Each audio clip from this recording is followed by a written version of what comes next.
Way out in the middle of the Pacific Ocean, there's this nation. It's like a string of scattered jewels, just incredibly beautiful, steeped in ancient traditions. But, this paradise, it's living on borrowed time. It's right on the front lines of a crisis that could literally wash it all away. This is the story of Kiribati, a nation fighting for its life against the rising sea. I mean, just think about that for a second. What if your country was just disappearing?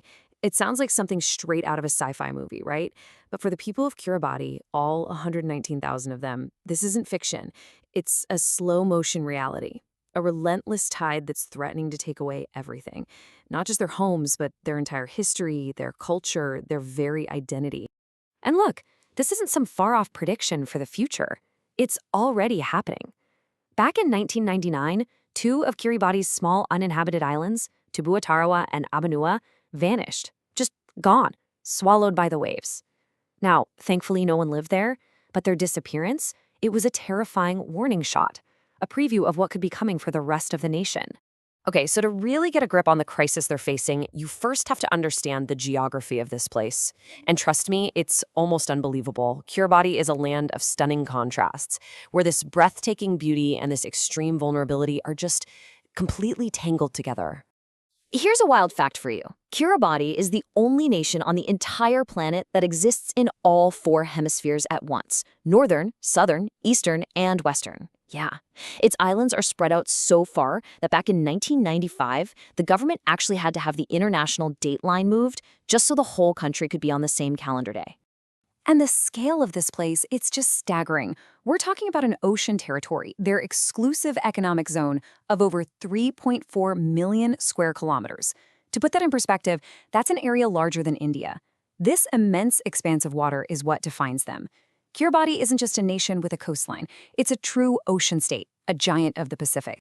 But here's the incredible paradox. All of that massive ocean territory is governed from just 811 square kilometers of land. That's less than half the size of London. Think about that. 33 tiny, low-lying atolls and one single island, scattered like dust across this huge blue canvas. And that right there, that's the heart of their vulnerability. So, who are the people who call this fragile paradise home? Well, the Kiribati have a culture and an identity that are just woven into the very ocean that now threatens to wipe them out. Their entire history is one of resilience, forged over thousands of years right in the heart of the Pacific. I mean, their story goes way, way back, thousands of years, starting with Austronesian settlers and then later Polynesian voyagers from places like Samoa. For centuries, they were on their own. Then in 1892, they became a British protectorate. The 20th century, though, that brought unimaginable violence. The Battle of Tarawa during World War II was one of the bloodiest in the entire Pacific. It wasn't until 1979 that they finally got their full independence. And this is a culture just born from pure ingenuity, a deep, deep understanding of their world. For centuries, Kiribati warriors would go into battle with these incredible spears studded with shark's teeth. And for protection, they wore armor woven from dense coconut fiber. It's just a perfect example of how they mastered the resources all around them. You can even see this deep connection in their art, especially their traditional dance. It's not just a series of moves, it tells a story. The way they hold their arms outstretched, these sudden, sharp movements of the head, it's all inspired by the frigate bird.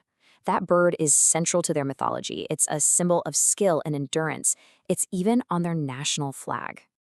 So when you see just how rich and unique this culture is, the reality of the crisis they're facing hits you that much harder. Because for Kiribati, climate change isn't some abstract political debate happening on the other side of the world. No. For them, it's a daily, grinding battle for the simple act of survival. Just listen to these words from their former president, Anotitong. To plan for the day when you no longer have a country is indeed painful, but I think we have to do that. Just let that sink in. Can you imagine being a leader and having to plan for your entire country physically ceasing to exist? That is the unthinkable weight that rests on their shoulders. And the science here, it's brutal. Projections show a sea level rise of up to half a meter by 2100. Now, half a meter might not sound like a lot, but for a country where most of the land is only a meter or two above the high tide line, a rise like that is a catastrophe. It would make Kiribati almost completely uninhabitable. So what can you even do in the face of that? Well, the government's response has been pretty radical, really. First, they are constantly on the world stage pleading for global action on climate change. Second, in a move that's pretty much unheard of, they actually bought 20 square kilometers of land in Fiji, as a potential safe haven. But maybe the most crucial part of their plan is something they call migration with dignity. They're working to train and upskill their people so that if or when they have to leave, they can go as skilled, valuable migrants, not as desperate refugees. And as if all that wasn't enough, this entire struggle is complicated by a really fragile economy. See, their main export, phosphate, was all mined out by the time they got their independence. So today, they have to rely on selling fishing licenses to other countries, on foreign aid, and on money sent home from their people working on ships around the world. Being in that tough spot economically makes it incredibly hard to pay for the massive projects they need to even try and protect their islands. So, you see, the story of Kiribati, it's about so much more than just one small island nation. What's happening to them is a profound warning shot fired across the bow of the entire planet. What they're living through today might just be a glimpse of what's coming for the rest of us. It really forces us to ask some huge, fundamental questions.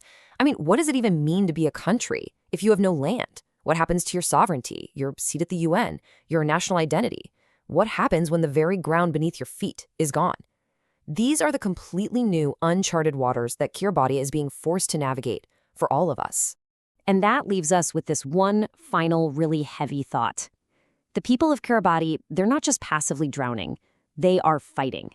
But their fight forces all us to ask the ultimate question. Is what's happening to them just a sad story from a faraway place? Or is it the opening chapter of a much larger story that will one day find its way to all of our shores?